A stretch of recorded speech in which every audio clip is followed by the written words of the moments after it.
ముందుగా అనుకుంటున్నాను నేను చాలా చిన్నవాడిని ఆర్టీజీ కావచ్చు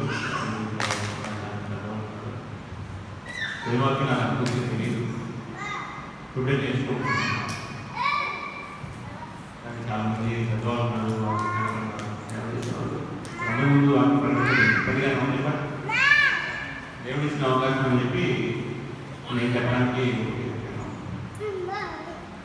ముందుగా నేను వాక్యం చెప్తే దేవుడు సంతోషపడతాడా? నేను కొంచెం క్వశ్చన్గా వెళ్తాను. నాకు తెలిసిన క్రమంలో నేను వాక్యం చెప్తే దేవుడు సంతోషిస్తాడు.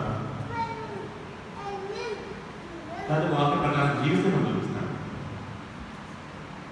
నేను వాక్య ప్రకారం జీవిస్తే దేవుడు సంతోషిస్తాడు. వాక్యం అంటే 4 మెసేజ్ లేదు ఫోన్లో వాక్యం అదే చెప్తాను చేయలే కష్టం. అది ఈ రోజుల్లో చాలా కష్టం. ఈ రోజుల్లో ఇంకా ఉన్న కొంచెం చేసిన వాళ్ళు ఉన్నారు. ఈ రోజుల్లో ఇంకా కష్టం. అంటే మనిషి రీతిగా చేయాలనుకుంటే అది చేయలేదు.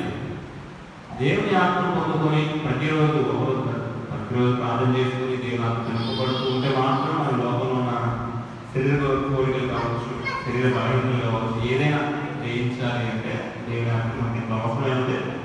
సో ఫస్ట్ వాక్యం చెప్పమన్నప్పుడు వాక్యం మీ ఒక్కరు మాత్రమే నాకు కూడా. ఎందుకంటే దేవుని వాక్యం భయపడి ఏమంటే దేవుని వాక్యం ఉందంచుల ఖడ్గం కంటే వాడిగలి బలం కలది ప్రాణ కీలను మూలుగులు విభజించినంత మటుకు దూర్చు. ఆ కట్నం ఏం చేస్తుంది? ప్రతి ఒక్కరికి ఏం చేస్తుంది? పొడుస్తాం. సో చెప్పే నన్ను పొడుస్తూ ఉంటుంది, వినే మిమ్మల్ని కూడా పొడుస్తాం. సో నేను ఎప్పటి నుంచి వాడికి నేను చెప్పాలని ఆశపడుతున్నప్పుడు చెప్పబట్టు అందరూ దేవుడు నాకు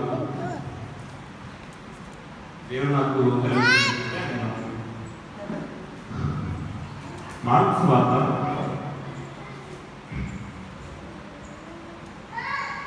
19వ అధ్యాయము 12 నుంచి నేను చదువుతాను. మర్నాడు వారు బేతనియా నుండి వెలుచుండగా ఆయన ఆకలిని ఆకులు గల ఒక అంజూరం చెట్టును దూరం నుండి చూచి దాని మీద ఏమైనా దొరుకునేమో వచ్చి దాని ఎదురు వచ్చి చూడగా ఆకులు తప్ప మరి ఏమీ కనబడలేదు. అందుకు ఆయన ఇక మీద ఎన్నటికీ నీ పనులు ఎవ్వరూ తెలుసుకుంటున్నారని చెప్పాను. ఇది ఆయన శిష్యుడు. ఇది సో నా మెసేజ్ ఆకు పొలాల గురించి మీకు అర్థమయ్యే. సో ఇక్కడ ఏంటంటే దేవుడు ఒక ప్రదేశానికి వెళ్తున్నప్పుడు వేదనే ప్రదేశానికి అక్కడ నుంచి వెళ్తున్నప్పుడు ఆకులు గల అంజూరపు చెట్టు ఒకటి కనపడింది. అంజూరపు చెట్టు ఒకటి కనపడేసరికి ఆయనకి ఆకలి తిందామని దగ్గరికి వెళ్ళేసరికి ఏమైంది? ఫలాలు అంటే అది అంజూరపు పండ్ల కాలం కాదు, దేవుడికి తెలుసు. మరి ఎందుకు వెళ్ళాడు తినడానికి? అంటే నేను కాదు అంటే అంజూరపు చెట్టు ఎట్లా ఉంటుందంటే ఫస్ట్ ఫలాలు వచ్చిన తర్వాత అంజూరపు చెట్టుకి ఆకులు వస్తాయి. సో ఫలాలు వచ్చిన తర్వాత ఆకులు వస్తాయి కదా, తిందామని వెళ్ళాడు వేసుకోండి. వెళ్తే అక్కడ ఏమున్నాయి? చెట్టు ఉంది, ఆకులు ఉన్నాయి, కానీ ఫలాలు. సో ఎక్కడ నుంచి చెట్టు? దేవుడి దగ్గర నుంచి దూరం నుంచి చూసారు. ఈ రోజుల్లో మనం కూడా దూరం నుంచి చూసి చాలా ఉంటుందంటే ఆత్మీయ బాబా ఇంత భక్తి చేస్తున్నారు, సేవ చేస్తున్నారు, ఈ విశ్వాసం ఈ నాణ్యత ఎంత భక్తి పడుతుంది. పొద్దునే చర్చికి వెళ్తాడు, వాక్యం చేస్తాడు, పాటలు పాడు అంటే బయటికి కనపడుతున్నాను అట్లా. దూరం చూసిన వాళ్ళు ఇంటికి ఏంటంటే ఎలా కనిపిస్తున్నామో చాలా ఆత్మీయంగా కనిపిస్తున్నాం. కానీ దగ్గరికి వచ్చేసరికి ఏముంది? ఫలాలు ఏమున్నాయి? ఆకులు ఉన్నాయి. ఆకులు అంటే బయటికి కనిపించే విధమైన వేషధారణ జీవితమైన సాక్ష్యం ఉంది, కానీ నా దగ్గర ఏం లేదు, సరైనటువంటి ఆత్మీయ జీవితం లేదు. అంటే ఫలాలు ఫలాలు ఫలాలు ఫలాలు అంటే ఫలాలు అంటే ఏంటంటే యోహాను అంటాడు, వారు వస్తున్న ఫలాలు ఫలించింది లేకుండా ఇప్పుడే గొడవల చెట్లు నాటబోయింది. ఫలింపని ప్రతి చెట్టుని మంచి ఫలం, మామూలు ఫలం కూడా మంచి ఫలం ఫలించిన ప్రతి చెట్టు నాటబడి అగ్నిలో వేయబడి. అంటే ఓర్పు చెప్పాడా? ఏమన్నా నిజమే చెప్పాడు. ఫలింపని ప్రతి చెట్టుని ఏం చేస్తుంది? దేవుడు నరికేసి ఫలించడం అమ్మ ఫలిస్తారు, చెడుగా కూడా ఫలించవచ్చు. మంచిగా ఫలించిన ప్రతి చెట్టుని దేవుడు ఏం చేస్తాడంటే నరికేసి ఏం చేస్తాడు? అగ్నిలో పడేస్తాడు. మరి మన ఫలాలు ఎలా ఉన్నాయి అంటే ఫలాలు ఏంటంటే భక్తులు రాసిన పత్రిక 5వ అధ్యాయం 20వ వచనంలో మనకి ఫలాలు ఉన్నాయి. ఒకసారి చూద్దాం.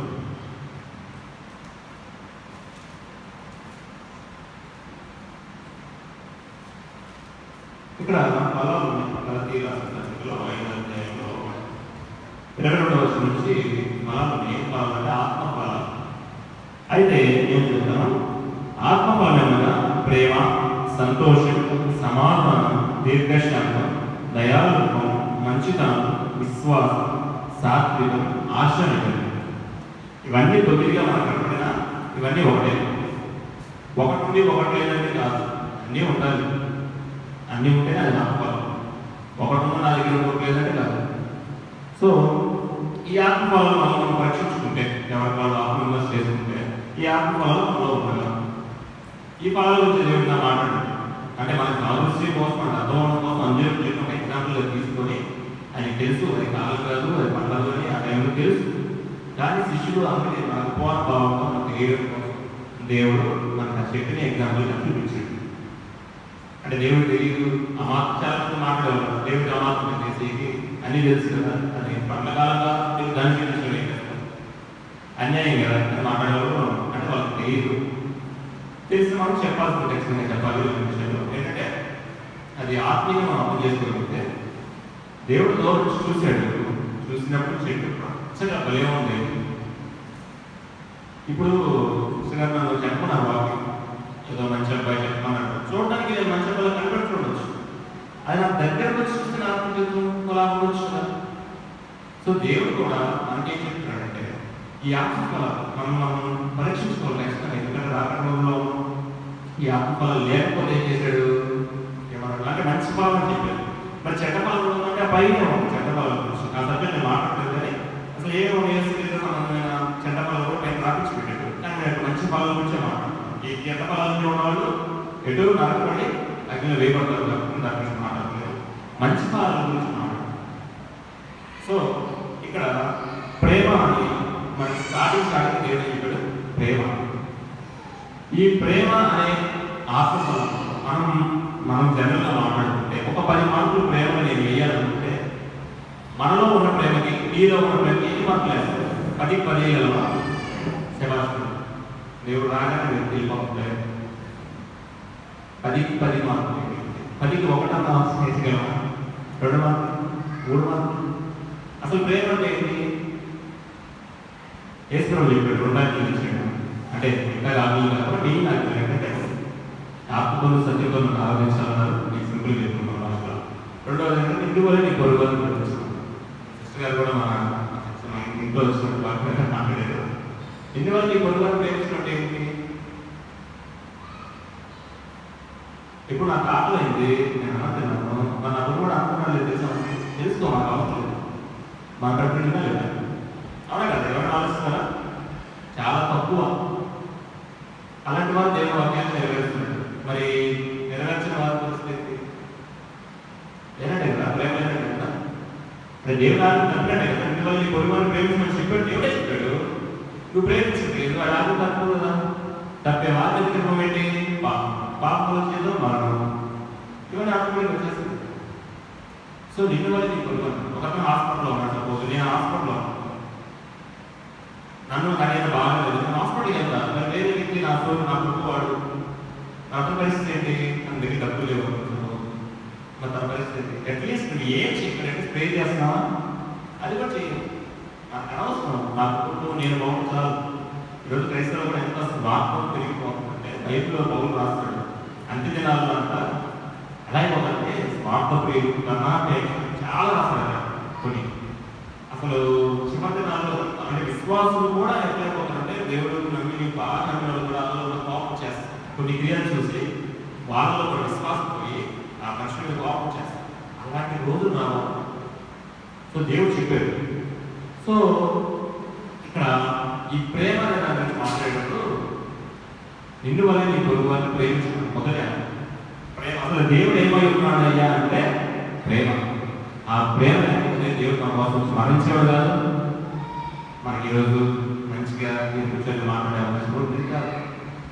ఎందుకంటే మనం బాబులు మన విశ్వాసం కానీ దేవుడు మనల్ని ఎంతగానో ప్రేమించి మనల్ని రక్షించి ఈరోజు ఆ ప్రేమను మిగతా వారికి కూడా పరిచయం చేయాలి అని చెప్పి మనల్ని ఆయన చిత్తాంతాన్ని లోపల పంపించాడు. మరి మన ప్రేమ ఎక్కడ ఉంది అంటే ఆ సమయం అప్పటికే చెప్తాను. తర్వాత సంతోషం. సంతోషం అంటే మన ఇప్పుడు చెరసాల్లో ఉంటే బతుకు బతాయి పౌలు ఏమని చెప్తున్నాడు? ఆనందించి మరలా ఆనందించి. ఎక్కడ ఉండి చెరసాల్లో మనం ఇంట్లో ఉండే ఆనందించలేము, చెరసాల్లో ఆనందిస్తాం.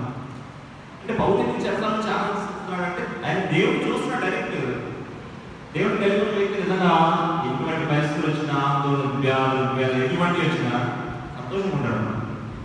అంటే మన ఉదయం దుఃఖం ఉన్న బయట కాపాడే కూడా అంటే క్రైస్తవుడు వీడే దుఃఖపడుతున్నాడు, వీడు క్రైస్తవులు నేను బాధపడుతున్నాను నాకు చెప్పేసి అనుకునే రోజులు అనుకుంటారు జనాలు.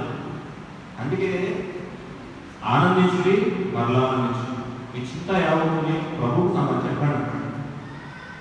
ఆనందించగలిగేవారు, సంతోషించేవారు. ఎవరు సంతోషించాలి? సినిమాలు, షికారు, వీటిలో కాదు, కాగుళ్ళ వ్యసనాలు కాదు సంతోషించడం. దేవుడిలో సంతోషించండి. దేవుడిని సంతోషిస్తున్నావా? బాగా ప్రార్థన చేసుకుని మొబైల్ చెప్పాలి, చర్చికి మొబైల్ చెప్పాలి. ప్రార్థన చేసుకుంటే ఏదో నామకార్థంగా ఏదో మతాశక్తులు కదా వాళ్ళ మతంలో ఉన్నాయి, ప్రార్థనలు చేసేది మతం. చర్చికి వెళ్ళాలి, చర్చికి వెళ్ళదు దేవుడు. చర్చికి వెళ్ళకపోతే దేవుడు ఊరుకోడు. దానికే మరి ఊరుకుంటాడా? ఊరుకోడు. తిరుమల ఊరుకుంటాడా? ఊరుకోడు. ఇంకా చర్చికి వెళ్ళకపోతే ఊరుకోడా? ఏదైనా ఊరుకోవాలి. నువ్వు అన్నీ చేసి చర్చికి వెళ్ళి వచ్చాను, బలంలో చేసేసాను అన్నా అనుకో, నాకు బాగా ఉంటుంది. ఎంత బాగా మంచి భక్తి పరుని బలంలో చేసేసాను. దేవుడు నమ్ముకుంటాడు, బాధపడతాడు. నా శరీరం నీ కోసం నేను శరీరం నలగొట్టుకొని నీ కోసం మరణిస్తే నువ్వు ఈజీగా వచ్చేసి నీ సరైన మారుమనసు ఉండదు, భక్తులు దేవుడితో వచ్చేసి బలంలో చేయాలి. అంటే బలమిస్తున్నా కూడా ఆత్మ చేసుకోవాలి ఖచ్చితంగా. దేవుడి శరీరం దేవుడు బంధాలు పెరగడం కూడా చాలా జాగ్రత్తగా తీసుకోవాలి.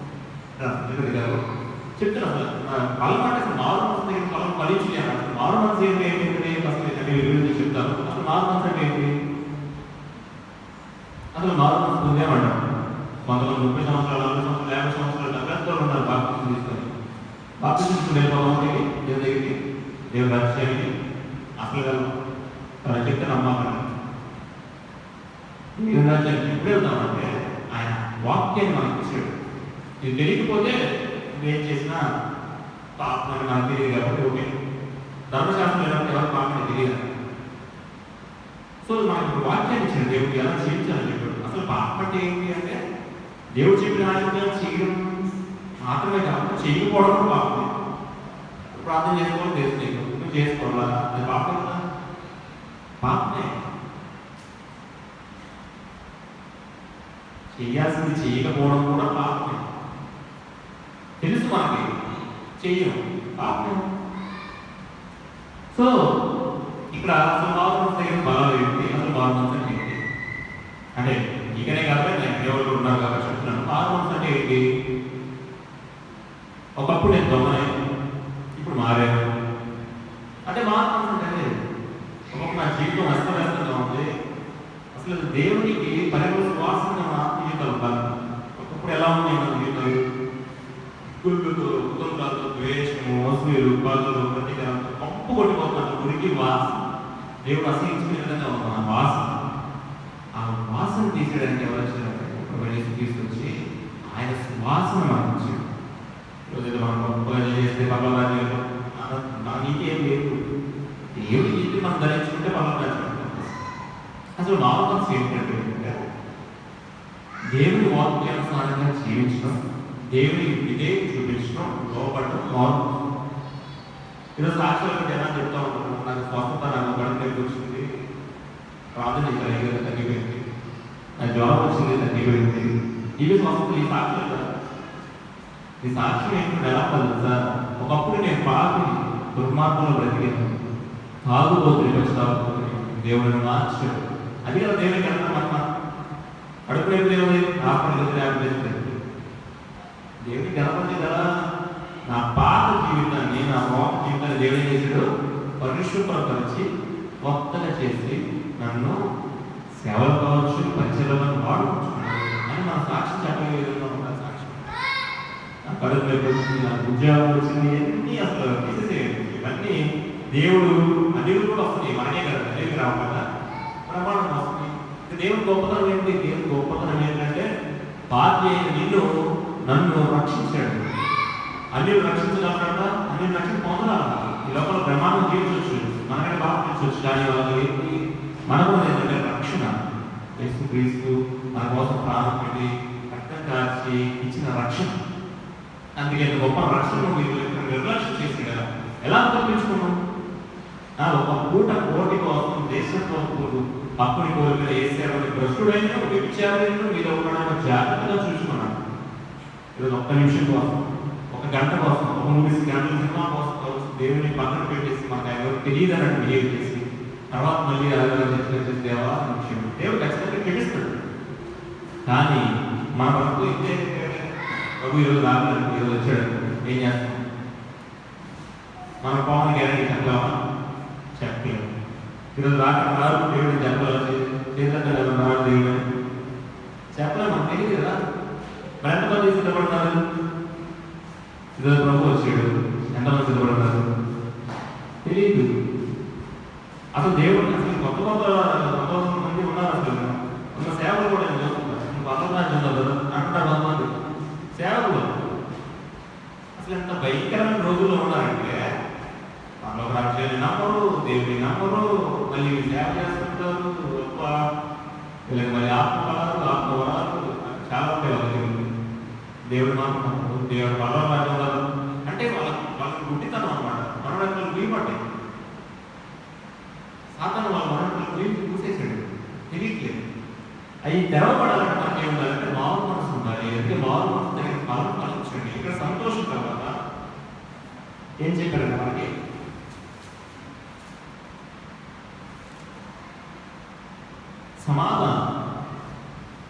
సమాధానం ఉందాం. ఒకళ్ళంటే ఒకరికి సమాధానం ఉండదు, ఒకళ్ళంటే ఒకరికి పడదు, కక్షలు, పగలు, ప్రతీకారాలు. ఈ రోజు ఉంటే జీవితం చాలు అనుకునేవారు.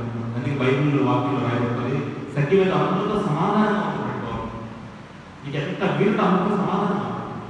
అది ఈ రోజు చనిపోతే ఏడిపోతాను, దానికి పగలు, ప్రతీకారాలు, కక్షలు, కోపాలు, వాడిని అర్థం చంపి ఎలాగో వాడి మీద పగలు. అరే ఇక్కడ క్షమించకుండా ఉండి నువ్వు పరిచయం చేస్తావు, మందిరానికి వెళ్తా ఉండి విశ్వాసం చెప్పుకుంటే ఏం ఉపయోగం? ఎవరికి సంతోషం? ఎవరికి సంతోషపెట్టడం? సంతానం సంతోషపెట్టడం, దేవుడు సంతోషపెట్టావా? దేవుడు సంతోషపెట్టాలి కదా. నేను తెలుసుకున్న దేవుడు సాతాను సంతోషపెట్టడానికి పిలవాల్సిన అవసరం ఏంటంటే అరే ఒకళ్ళు అంటే ఒకరికి సమాధానం ఉండదు.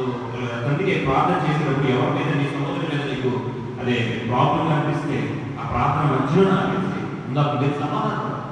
అప్పుడు ఈ ప్రార్థన ఆగిస్తాను దేవుడు. నువ్వు గంటల ముందు ప్రార్థన చేసి దేవుడు సమాధానం అసలు వెళ్ళకూడదు. దేవుడు అక్కడ ప్రార్థన కూడా అవసరం దేవుడు. అందుకే ఇల్లు మనకి ఏమంటే దూరంలో కానీ దగ్గర ఉండి సమాధానం ప్రేమించకపోతే దూరంగా దేవుడిని ఎలా ప్రేమించగలవు? నీకు కనపడే సహోదరుని నువ్వు ప్రేమించలేకపోతే కనపడని దేవుడిని నువ్వు ఎలా ప్రేమించగలవు? క్వశ్చన్ వేసాడు. కానీ నేను దేవుడు ప్రేమిస్తాను, సహోదరుని ప్రేమించినట్టే కుదరదు కదా. నువ్వు సహోదరుని ప్రేమించి కనపడే సహోదరుడు ముందు ప్రేమించిన తర్వాత ఎలా ప్రేమించాలి? దేవుడు ప్రేమించుకోవాలి. నువ్వు సహోదరుని ద్వేషం చూపి నేను దేవుడు ప్రేమిస్తున్నట్టు అయిందా? కాన్ఫ్లిక్ట్ అనమాట. కాంట్రడిక్షన్ వస్తుంది కదా. దేవుడు వాక్యానికి వ్యతిరేకంగా జీవించినట్టు. సో దేవుడు కోరుకున్నది ఏంటంటే అందరితో సమాధానం కలిగి ఉండండి. నీ శత్రువుని ప్రేమించమన్నాడు. నిన్ను చూసుకున్నాడు, బాగా చూసుకున్నాడు, ప్రేమించి ఫలం కలిగిస్తాడు అనేది బాగా నమ్మాలి చెప్తాను. నిన్ను బాగా చూసుకున్నావు, నువ్వు మంచిగా చూస్తే నీకు ఫలం ఏంటి? నీకు శత్రువును ప్రేమించు, అప్పుడు దేవుడు నీకు ఫలం ఇస్తాడు. అది చేయకుండా నేను చేసి ఇక్కడ భక్తి చేస్తానంటే మనం చేసుకుంటాం బాగా. అక్కడ బాగుంది. అక్కడ బాగుంది అంటే ఏం చేయాలంటే ఈ ఆత్మఫలం కలిగి ఉండి ఆ ఆత్మఫలాన్ని జనాల్లో చూపించాలి. అంటే దేవుడు దేవుడు కలిగించి మనసు తింటాడట. జనాలు కనపడానికి పెడతాను గోడలు. సో గోడలు పెట్టడానికి మన తక్కువ కొట్టుకుంటారు కాదు ఉద్దేశం. మన సాక్షి జీవితాన్ని ప్రచురపరిస్తే ఏదో చాలా సువార్త చెప్తున్నారు, చెప్పాలి కాదు. సువార్త కంటే ఎక్కువ మన జీవితంలో చూస్తున్నారు. మన జీవితాన్ని చూసి మారేవాళ్ళు చాలా. ఈ రోజుల్లో మాకు ఆపేస్తున్నారు కాబట్టి ఈరోజు మనం ఎవరు పరిచయం చేయాలి, యేసు ప్రభు పరిచయం చేయాలంటే ఎవరిలో ఉంటాం? మనం యేసు ప్రభులా ఉంటాం. మనం యేసు ప్రభులా ఉంటే వాళ్ళు దేవుడి దగ్గరికి వస్తారు. మనం సాతానులా ఉండి యేసు ప్రభు దగ్గరికి రాండి అని మనం పిలిచేవాళ్ళం, నవ్వుకుంటాం. సో అందుకని మనలో సమాధానం ఉండాలి. అక్కడి కోడలు పడదు, అక్కడి పడదు, ఈరోజు భార్య భర్తలు పడదు, భార్య భర్తని భార్య పడదు, అసమాధానం. అసలు క్రైస్తవుని ప్రస్తుత్వాన్ని సాధన తీసుకెళ్ళిపోతుంటే మనం ఒక సమాధానాలు లేదు క్రైస్తవులు అందుకని చెప్తారు, వాళ్ళు చేస్తారు. క్షమించమా, ఇంకా ప్రేమ అనేది రాదు. దేవుడి ఫలాలు కావాలి. ఎప్పుడు ఈ పగలు ప్రతీకారాలు వేషాలు అన్ని ఎగరబోదు అర్థం కదా పోయేది. అందుకని మనల్ని ఎవరికి మన దేవుడికి మనసు మనల్ని ఎవరికి అసమాధానం ఉన్నా ఎవరైనా ముందు సమాధానం పడి దేవుడితో ప్రార్థన చేసి దేవుడు మనలో ఖచ్చితంగా ఆలోచిస్తాడు. ఇంకొకటి దీర్ఘశాంతం. ఇప్పుడు దీర్ఘశాంతం దేవుడు ఉన్నాడు అప్పట్లో. మనం ఎన్ని తప్పులు చేసిన పాపాలు చేసిన ఇంకా బట్టి ఉన్నామంటే ఏది కలిసి ఆయన దీర్ఘశాంతంతో వెయిట్ చేస్తున్నాడు. మాట్లాడలే మాట్లాడలేదు ఇంకో అవకాశం మాట్లాడలేదు. అది దీర్ఘశాంతం. మన బాబు ఎవరు చేయగలం? గొడవలు వెళ్ళిపోతారు, కొట్లాటలు వెళ్ళిపోతారు, ఇక నా ఆలోచన ఓర్పుండదు, సహనం ఉండదు, దీర్ఘశాంతం ఉండదు. క్షమిద్దాము, దేవుడు చూసుకుంటాడు. దేవుడు ఎక్కడ ఉన్నారు? దేవుడు చూసుకుంటాడు. దేవుడు తప్పు దేవుడు చూసుకుంటాడు. సాధన అలా అట్లా చేపిస్తుందేమో లేదు, దేవుడు చూసుకుంటాడు. అట్లా దీర్ఘశాంతం కలిగిన వాళ్ళు ఇవన్నీ కలిగి ఉండాలి కదా క్రైస్తవుడు. ఇవన్నీ లేకుండా ప్రభు మంచిని చూడలేదు, వెళ్ళలేదు, పక్కన అంటే ఇవన్నీ కలిగితే ఒకటే.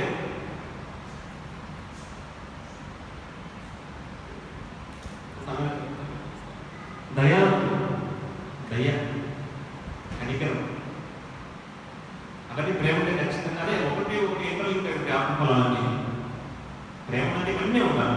దయ అంటే ప్రేమ ఉండాలి, ఇవన్నీ ఇంటర్లింక్ ఉంటాయి ఆత్మఫలాలు.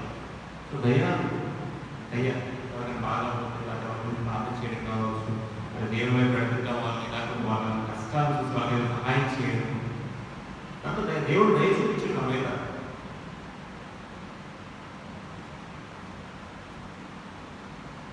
మంచితనం అంటే యేసు ప్రభువులాగా చేయించడం మంచితనం. అంటే మనం అంటే కోపాలు పెట్టుకోకుండా అందరితో సమాధానం కలిగి మంచిగా అంటే ప్యాషన్ ఆఫ్ దేవుడు వేరు, మంచి వాళ్ళు నటించడం లేదు, అలా జీవించడం కోరుకుంటున్నాడు. మంచితనం, విశ్వాసం. ఈ రోజుల్లో విశ్వసిస్తున్నాను కానీ దేని బట్టి విశ్వసిస్తున్నాం. ఇప్పుడు సపోజ్ బస్సు ఎక్కుతాం, ఆల్రెడీ ఎక్కి ఉంటాను బస్సు ఎక్కుతాను కదా, ఎప్పుడైనా నేను పడిపోతాను బస్సులో వచ్చి అనిపించిందా? ఎక్కడ గుర్తుతాడు బస్సు డ్రైవర్ ఎవరోదా రాదు, ఎందుకంటే బస్సు డ్రైవర్ అనుకోలేము బస్సు ఎక్కడం. మరి ఎన్నిసార్లు బస్సు ప్రయాణం చేసిన ట్రైన్ ప్రయాణం చేసిన తప్ప ఏంటి? వాళ్ళు ఎంతో మరి ఈ ఆత్మీయ జీవితాన్ని నడిపిస్తున్న దేవనామని సృష్టికర్త నడిపిస్తుంది. కానీ మనకేమంటే బియ్యం సరిగ్గా గొడవ లేదు, వచ్చి లేక పడేస్తాడేమో, సరిగ్గా రావచ్చలేదా నేను ఎంజాయ్ చేయగలిగింది. అట్లా మా పనులు దేవుడి కోసం ప్రార్థన చేస్తే మనం ఆలోచిస్తాం చేయగలరా లేదనే మనం ఏం చేసేసుకుందాం. పెళ్లి ప్రార్థన చేస్తాం, మనమే పెళ్లి చూస్తే మనం చేశాం అంటే దేవుడు చేస్తలేదు. ఏదో ఒకటి వాళ్ళు ప్రార్థన కూర్చుంటాం, దేవుడు ప్రార్థన చేస్తామని హాస్పిటల్లో డ్యామేజ్ రకరకాల ప్లేసెస్కి వెళ్ళి అందిస్తుంటాం, రకరకాల ప్లేసెస్కి వెళ్ళి రకరకాల మందులు ఉన్న ప్రాబ్లం దాని ప్రాబ్లం ఎక్కువ చేస్తున్నాం. మరి దేవుడిని ప్రార్థన చేస్తున్నాం కదా, మరి దేవుడు చేయలేదు బయలుదేరి పోయాం అవునా కదా, అంతే కదా. ఇప్పుడు బస్ ఎక్కుతావు, అంత నడుపుతాను డైరెక్ట్గా ఎక్స్ట్రా కూర్చుంటావు, నేను దిగుతావు నమ్మకం ఉంది, దిగిన తర్వాత ఏమేమి చేయాలో నువ్వు నమ్ముతావు. వెళ్ళిన దగ్గరే ఆ పని చేయాలి, ఈ పని అనుకుంటాం అంటే క్షేమం వెళ్తాం అని దేవుడికి కూడా మన విశ్వాస జీవితంలో దేవుడు నడిపించాడు.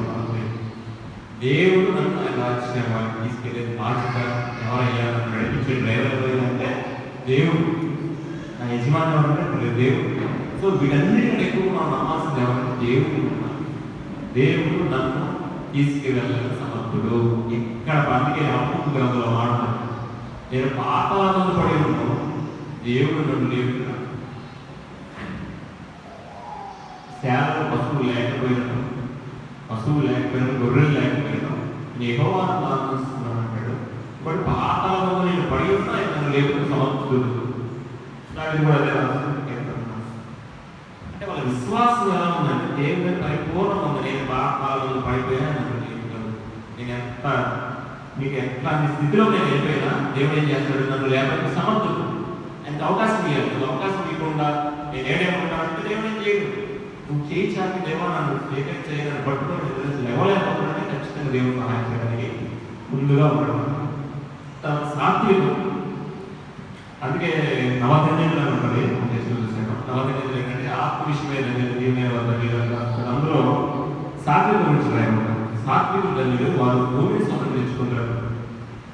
మనకి సాత్వికమైన మనస్సు ఉంటే ఎన్నో కార్యాలు మనం చేయగలం. ఎందుకంటే ఈ రోజుల్లో మనకున్న కోపాలకి సాత్వికమైన మనసు లేదు.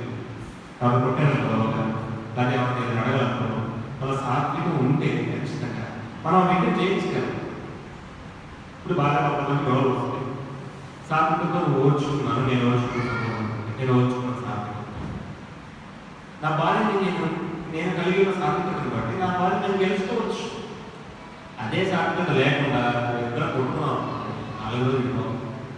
అందుకే భూమిని సంతరించుకుంటారంట. భూమిని సంతరించుకుంటే భూలోకాన్ని సంతరించుకోవడం కాదు, ఆ భూమి మీద ఉన్న మనుషులు మన ఎదుగుల వరకు మనం సంతరించుకుంటాం. సాత్వికమైన మనసుతో మనందరం మనం ఎంత సాత్వికంగా ఉన్నారు, వీళ్ళు ఎంత మంచి మనుషులు, ప్రభు ఏం చేసి క్రీస్తు భూమి మీద జీవించుంటే ఇలా జీవించున్నాడేమో ఎంత సాత్వికంగా అనే విధంగా మనం ఆ విధంగా జీవించగలమా ప్రభు సహాయం చేయగలం. తర్వాత ఆశ లేదు, లాస్ట్ ఆశ ప్రతిదానికి మనకు ఆశ, అది కావాలి ఇది కావాలి ఒకటాన్ని మాట్లాడుతాం. అది ఆశని కంట్రోల్ చేసుకుని నిగ్రహించే శక్తి కూడా మనకు. సో ఈ 9 ఆత్మఫలాలు దేవుడు గలతీయులు రాసినట్టుగా 5 అధ్యాయాలు రాయించుకుంటారు. పైన చట్టఫలాలు ఉంటాయి. ఆ చట్టఫలాల గురించి మాత్రమే చదువుతారు. మంచి ఫలం, ఈ ఫలాలు కలిగినటువంటి చెట్టు నరకబడి అగ్నిలో వేయబడి అని యోహాను వచ్చి ప్రకటిస్తున్నాడు. సో ఈ రోజు కూడా దేవుడు మాకు ప్రకటిస్తున్న వాక్యం ఏంటంటే ఈ ఫలాలు కలిగినటువంటి చెట్టు ప్రతి మనిషి నరకబడి అగ్నిలో వేయబడును. ఇంకొకటి పౌరు కూడా మాట్లాడతాడు, ప్రేమ గురించి మాట్లాడతా. విశ్వాసము, నిరీక్షణ, ప్రేమ, ఈ అన్నింటిలో 3 నిలుస్తాయి. 3 విశ్వాసం, నిరీక్షణ, ప్రేమ. ఆ విశ్వాసము, ప్రేమ, నిరీక్షణలో ఈ 3 ఏం చేస్తాయి అంటే విశ్వాసము నిరీక్షణ పక్కన పెట్టేస్తే లాస్ట్ మిగిలిన ప్రేమ. నేను కలకల మాట్లాడిన, అన్ని భాషలు మాట్లాడినా, నేను అంత చేసి ఏం చేసినా ప్రేమ లేని మాట అయితే వ్యర్థుడును అన్న. సో మన ముఖ్యంగా మనకు కావాల్సినది ఆత్మలలో అంటే ప్రేమ. ఒకరినొకరు ప్రేమించుకోవడం, సంగతి ప్రేమించుకోవడం, ఎవరితో శక్తి కలిగి ఉంటాం. ప్రేమ కలిగి ప్రభు యేసుక్రీస్తు లోపల ఎలా జీవించడం, అలా ప్రేమ కలిగి జీవించాలి. అలాగే లాస్ట్గా లోకాసు వార్త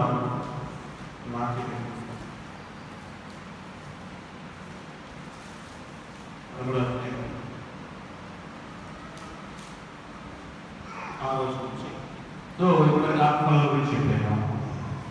ఇవి లేకపోతే పరిస్థితి ఏంటి, దాని గురించి మాట్లాడు. మరియు ఆయన మనం చెప్పిన 13 లోకాసు ఒక మనుషుడి ద్రాక్ష తోటలో అంజూరపు చెట్టు నాటబడింది. అతను దాని పండ్లు వెతకవచ్చినప్పుడు ఏమీ దొరకలేదు. కనుక అతను ఇదిగో 3 ఏళ్ల నుండి అంజూరపు చెట్టు పండ్లను వెతుకుతున్నాను కానీ ఏమీ దొరకలేదు. దీనిని నరికివేయు, దీనివల్ల ఈ భూమి వేలవెద్దమైపోవడానికి ద్రాక్ష తోట మాత్రం చెప్పాను. అయితే వాడు, అయ్యా నేను దాని చుట్టూ త్రవ్వి మెరుగుపే కొట్టు ఈ సంవత్సరం కూడా ఉన్నాను, అది ఫలించినా సరే నేను ఇలా నరికించలేదంతో చెప్పాను. ఈ ఆత్మఫలాల గురించి మాట్లాడారు. దీన్ని కూడా కొంచెం మాట్లాడుతాను. ఒక మనుషుడికి ద్రాక్ష తోట, సో మనకు అర్థమయ్యే భాష చెప్పాలి. ద్రాక్ష తోట ఇజ్రాయెల్ ప్రజలకు కావచ్చు.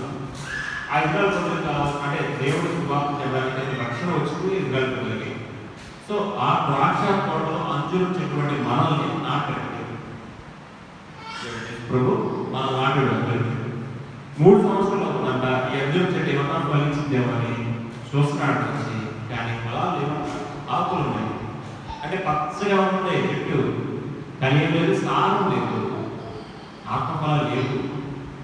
దేవుడు ఏమన్నా అటువంటి వాడుతున్నాం ఏం లేదు.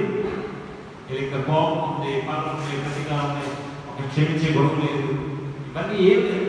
ఆలోచన బాగాలేదు. మరి ప్రభు ఎలా మాట్లాడుకుంటున్నా చూశాడు. ఈ చెట్టు ఎందుకు భూమిలో పెట్టి ఈ భూమి అంతా పాటు చేయలేదు, అసలు సరిగ్గా అయిపోయింది కదా. ఆ ప్లేస్లో ఒక చెట్టు వేసి ఆ చెట్టు పెట్టిందేమో, ఫలాలు వస్తున్నాయేమో, ఈ చెట్టు అవసరం మనకి అని తోటమాలతో చెప్తే అంటున్నాడు. తోటమాల అంటున్నాడంట, ఏమని, అయ్యయ్యా నేను నరికే మనకు కూడా అంటున్నాడంట, అయ్యా నేను దాని చుట్టూ త్రవ్వి ఎరువు వేయి మనకు ఈ సంవత్సరం అది ఫలించినా సరే ఒక్క సంవత్సరం, ఈ సంవత్సరం ఫలిస్తే ఓకే, లేకపోతే రెడీ అయ్యాలి. అంటే మన విజ్ఞాపన యేసుప్రభు ఏం చేస్తారు, తోటమాలంటే సదస్సులో యేసుప్రభు ఏమంటాడు, ప్రతి సంవత్సరం 31వ తారీఖు రావాలి జనవరి 31 దేవాలయం అలా చేస్తా ఇలా చేస్తా, ఓకే సమర్పించుకున్నాను, అయిపోయింది. 31 మార్నింగ్ ఇస్తాను. ప్రతి సంవత్సరం దేవుడికి ఏం చేస్తున్నాం, దేవాలయం అలా చేస్తున్నాను మనం మర్చిపోతున్నాం. కానీ దేవుడు మర్చిపోడు కదా, చూస్తున్నాడు, దేవుడిని సమగిస్తున్నాడు. దేవుడికి శాంతం అనుకుంటారు, దేవుడికి శాంతత వేయించేస్తాం, మారుతాం, దాన్ని మారుతాడు. దేవా ఈ సంవత్సరం ఒకసారి దేవుడు తెలియకుండా దేవుడు తెలియదు, దేవ ఇంకో సంవత్సరం నేను ఎలా చెప్తాను, నువ్వే ఆశ్చర్యపోతావు అని చెప్పి. కానీ చూశాడు దేవుడు చూసి ఉన్నాడు, ఈ భూమి ఎందుకు పాడైపోవాలి వ్యక్తి వల్ల తీసేయండి, ఆ ప్లేస్లో చెట్టు ఆ చెట్టు ఫలించింది. సో ఈరోజు మనం ఎంత నిలిచి ఉన్నామంటే విజ్ఞాపన యేసుప్రభు మన కోసం విజ్ఞాపన చేస్తున్నాడు. ఒక సంవత్సరం ఫలానా కొన్ని రోజుల నుంచి తన మార్చుకుంటాను, తనకి ఆత్మీయ బలపరుస్తాను, పరిశుద్ధాత్మ ఎవరో ఒక సేవలు పంపించి పరిశుద్ధాత్మ ఎరువేస్తాను, ఎప్పటి మనకి ఆత్మ పరిశుద్ధాత్మ నింపి ఎలా అయినా తన ఆత్మీయ బలపరిచి తనకి బలాలు వచ్చేట్టుగా చేస్తున్నాయి. ఒక్క సంవత్సరం ప్రతి సంవత్సరం బదులు మన అర్థం పోవడం కోసం 2 సంవత్సరాలు రాయబడింది కదా, ప్రతి సంవత్సరం ప్రభువు చేసుకుంటున్నాం ప్రతిరోజు అంటే మన సంవత్సరం హోదా చేయడం పెద్ద చేస్తాం. సో ప్రతిరోజు దేవుడు మన కోసం విజ్ఞాపన చేస్తాం. మార్చి సంవత్సరం మాత్రమే ఒకరోజు ప్రభు యేసుక్రీస్తు ఏమంటే అడిగి ఫలించినా సరే లేని కదా నరికి వేసుకుని ఈరోజు మనల్ని ప్రభు మనల్ని దేవుడు ఎందుకు మనం శిక్షించక ఏదో పాపం చేసినంటే మన స్థానంలో ప్రభు తీసుకొచ్చి మరణించాడు కాబట్టి నేను కొట్టానికి వస్తాడు దేవుడు కోపం. కానీ వీళ్ళు ఎవరు అనుకుంటాడు, వేసుకోవడం అనుకుంటున్నాడు. అంటే నా కోపాన్ని నడుచుకొని తండ్రి మనం శిక్షించకుండా పక్కకు వెళ్ళిపోతున్నాడు.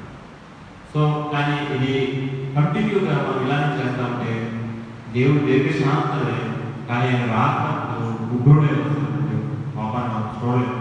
అందుకే దేవుడి దేవుడి చేతిలో కూడా బహుభయంకరమైన వాక్యం, భయంకరమైన ఆయన భయంకరమైన దేవుడు.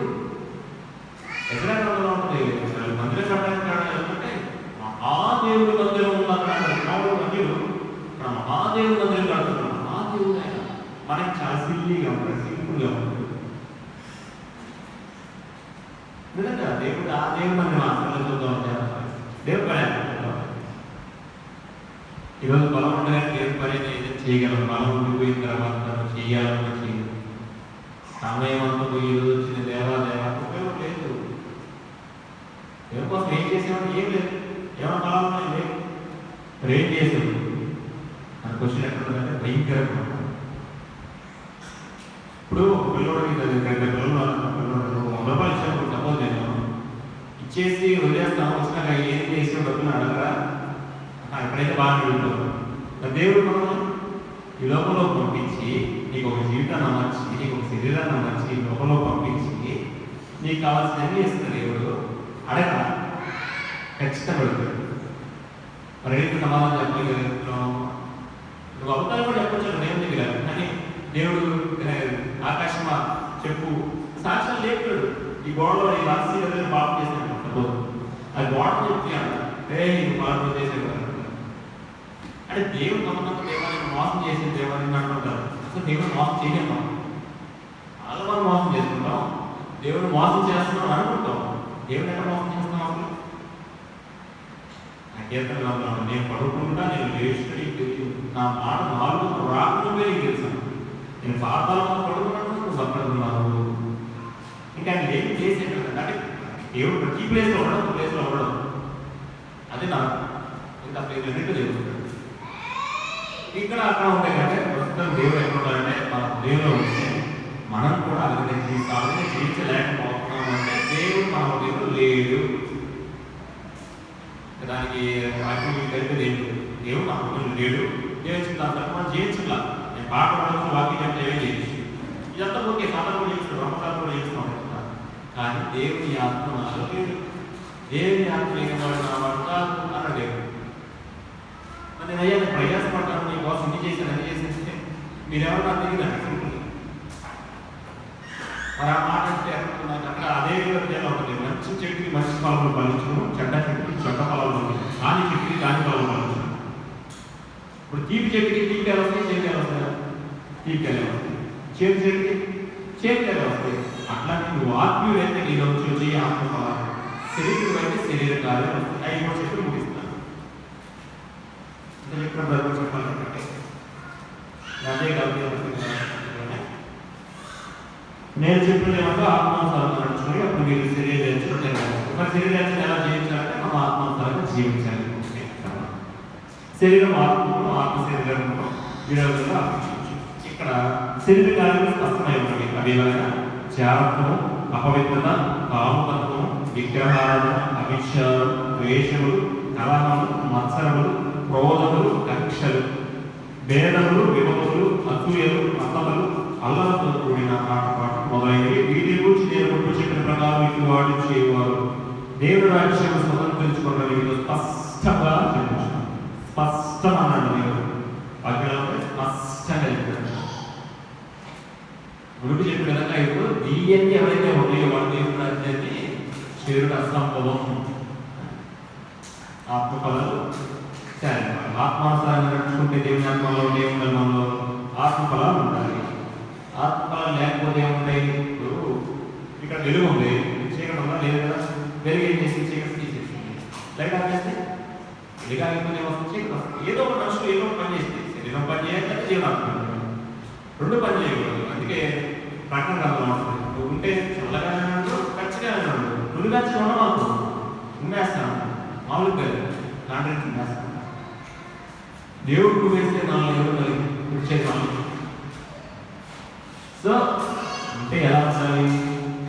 దేవుడితో ఉండు. దేవుడిని జీవించలేకపోతున్నా వెళ్ళిపోవాలి. అంతేగాని దేవుడు నామని అవమానకరంగా నువ్వు ఇక్కడ ఆదివారం తెచ్చుకొస్తావు, మిగతా రోజులన్నీ జలసాలు చేస్తావు, దేవుడు చూస్తుంటే భయం ఉండదు, భక్తి ఉండదు. అందుకే భక్తిలో భక్తి గల వాళ్ళు దాని శక్తిని ఆశించలేని వాళ్ళు. శక్తి అసలు భక్తిలో శక్తి ఉంది, కానీ ఆ శక్తి లేకపోతే భక్తి చేస్తాం. సో మళ్ళీ శరీరం వల్ల ఏమన్నా దేవుడు ఖచ్చితంగా మనం సరి చేస్తాం. కాకపోతే మనం దేవుడి దగ్గర యాకోబు పెరుగులాడాడు. అర్థం దేవుడితో పెరుగులాడాడు యాకోబు. మరి మనం అంతే పెరుగులాడుతాం దేవుడితో. ప్రాంతంలో కూర్చోమంటేనే కష్టమా, 5 నిమిషాలు చేసామా అయిపోయింది, సార్ అయిపోయింది. వాక్యం చదవాలి, పొద్దున్న లేకుండా ఆకాశం మోసు వేసేసి దేవా నేను సంతోషం పెట్టేసాను, ఎక్కడ నాకు చూడమాకు ఈరోజంతా నా సంతోషం నేను ఎత్తుకుంటాను. రేపు రాత్రి పడుకునే ముందు నా సమయం చూసుకొని వస్తాను. నువ్వు ఇష్టం చేయమనుకున్నావు, నేను వస్తాను. వచ్చి నేను హాస్పిటల్ చేస్తాను, ఒక 5 నిమిషాలు అన్నా పడుకున్నట్టు ఆమె కొంతమంది అది కూడా చేస్తాను, తెలియదు అది తెలియదు. సో ఎన్ని చేయకుండా నేను ఆత్మీయుడిని ఆత్మీయురాలి అని ఎలా చెప్పుకుంటాము? ఇక్కడ మెసేజ్ చెప్పాలి, మెసేజ్ చెప్పాలని జరుగుతున్నాను చూడండి. నేను చేసి కదా చెప్పాలి, చేయకుండా ఏం లేదు. దేవుడు అంటే దేవుడు వ్యతిరేకపడడు అన్నాడు. దేవుడు వ్యతిరేకపడడు, వాస్తవం దేవుడు వ్యతిరేకపడడు. అంటే దేవుడు వ్యతిరేకపడతాడు, మనుషులు వ్యతిరేకపడతాడు, దేవుడు వ్యతిరేకపడతాడు. దేవుడు ఈ దాని గురించి ఎక్కడ ఉంటారు దాన్ని చెప్పే ఈ రాత్రి రోజుల్లో యుద్ధాలు జరుగుతుంది. దేవుడు కూడా యుద్ధం ఆగింది. రోజుల్లో ఉన్న సువార్త పరిస్థితుల్లో ఉన్నాం. తన విజ్ఞాపకర్మలు మనం బాగా ప్రార్థన చేయాలి. అపోలో రోజున ప్రార్థన దేవుడికి దూరమైనప్పుడు దేవుడు గట్టి కొట్టాడు తర్వాత. అప్పుడు మందిరాన్ని భయపడ్డాయి. అప్పుడు వాక్యం కోసం పరిగెత్తాం, ఏది ఎక్కడ ఒకరోజు మళ్ళీ అదే కాదు. వాకింగ్ కోసం పరిగెత్తారు, వాకింగ్ మరొక రోజుల్లో నిలబడతాం. పరిగెత్తారు, వాళ్ళు దానికి బైబుల్ రాసుకుంటే అసలు రకరకాల రోజులు కాబట్టి మళ్ళీ బైబుల్ రాయబడిన దేవుడు నా నామం నిమిత్తం హింసించబడతారు, దూషించబడతారు. నా ఖచ్చితంగా చెప్పడం జరుగుతుంది. మనం ఏదో అయిపోతున్నాం అప్పుడు మన వాక్యం కోసం పరిగెత్తిన నాకు దొరకదు. అందుకే దొరికినప్పుడే దేవుడికి వాక్యాన్ని చదవాలి, ప్రార్థన చేయాలి, దేవుడితో సహవాసాలి. ఈరోజు ప్రభువు రాకుడైతే దేవాలయ ఎదుగు నీ కోసం ఈ జయించలేని దోషంగా తలెత్తుకొని ఆయన భారతంలో మనం నిలబడగలిగే స్థితిలో మనం సహాయం చేయలేదా చిన్న బాధ పడుకొని పూర్తి చేస్తున్నాం.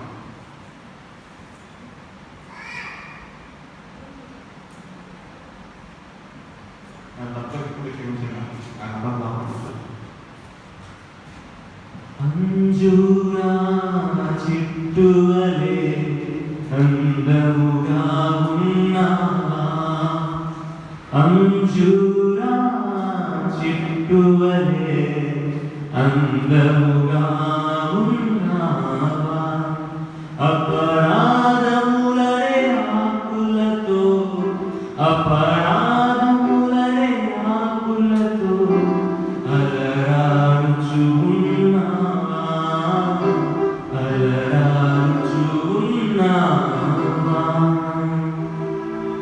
అంజూరా చెట్టువలే అందముగా ఉన్నావా, అంజూరా చెట్టువలే అందముగా ఉన్నావా,